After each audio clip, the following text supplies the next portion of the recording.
instruction forward. It's nearly impossible to get a golf lesson or club fitting that doesn't include some combination of motion capture technology or a launch monitor. Without these things, your lesson becomes just a subjective practice session, where maybe you got better and maybe you didn't. Similarly, the most effective course strategy systems are minimizing guesswork in course management by using advanced mathematics to accurately analyze billions of data points about where strokes are gained and lost. And do you ever wonder why so many professional players are wearing some form of armband or wristwatch that tracks their sleep, workouts, and recovery? Nearly every area of golf has progressed to an unprecedented degree in the last decade by using science as a guide to go beneath what's on the surface, allowing us to know more about every aspect of the game. Sadly, the exception has been golf psychology, something directly impacting every area of every golfer's game, which is why there's plenty of science in this book. As a consultant, I'm invested in the knowledge, practices, application, and skills that are most predictive of consistent growth, improved performance, and the fulfilling golf experience. While new clubs, advanced course strategies, and the newest technology can help shave strokes off your game, how effectively we utilize any of those resources depends first and foremost on your psychology. This book goes beneath the surface using well-designed, meticulously conducted, peer-reviewed, and replicated science as your guide. If the mental tips and tricks we typically hear are the introductory course to golf psychology, Golf Beneath the Surface is the more expanded and more comprehensive course for those really looking to get more from themselves and their game, not just another series of cliches essentially telling you to be a hitter.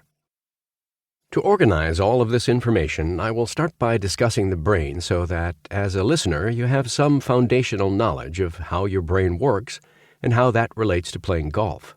Once we create that foundation in your brain, we will dive into 3 subsequent sections, ordered to build upon each other in succession: awareness, habits, and framework.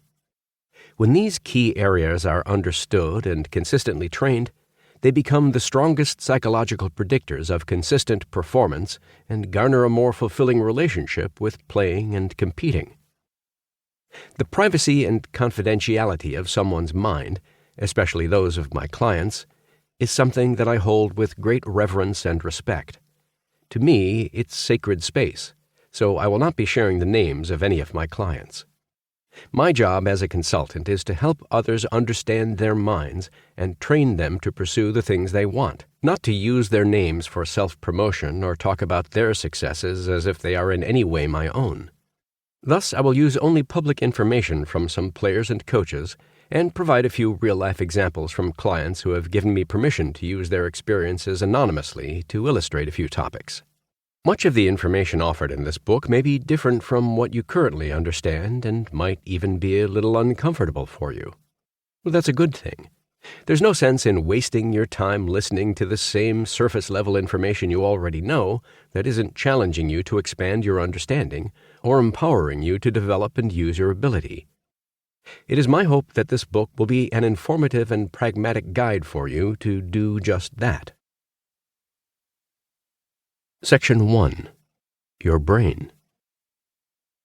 On a chilly Saturday afternoon in October, I stood between the neighboring 9th and 18th greens at Audiobook Golf Club in Newtown Square, Pennsylvania, watching some of the best players in the world compete in the Women's PGA Championship. With its challenging greens and the day's unpredictable winds, Audiobook was proving to be a formidable test. As I watched players putt out to finish their rounds, I was joined by a highly ranked and respected player. Let's call her Emmy.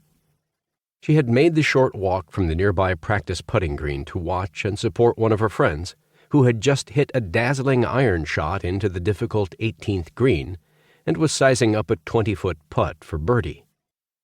Emmy and I talked as we watched the trio of players that made up the group her friend was playing in. Emmy's friend was one of a handful of players who still had a chance to win the tournament and claim the last major of the 2020 season.